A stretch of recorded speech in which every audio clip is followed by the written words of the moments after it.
At sa ibang balita, naghain na po ng petisyong makapagpiyansa ang kampo ni Cedric Lee sa Taguig Regional Trial Court.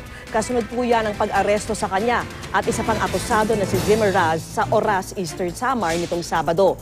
Kaugnay po ito sa kasong serious illegal detention na isinampa ng actor at TV host na si Vong Navarro.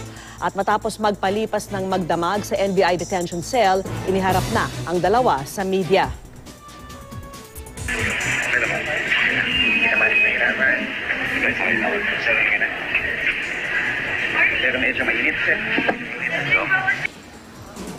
Rin si Lee sa Department of Justice para naman sa reklamong tax evasion na inihain ng Bureau of Internal Revenue.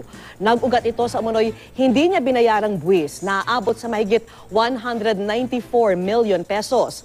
Patuloy naman ang paghahanap ng NBI kina Denise Cornejo at iba pang mga akusado sa serious illegal detention case.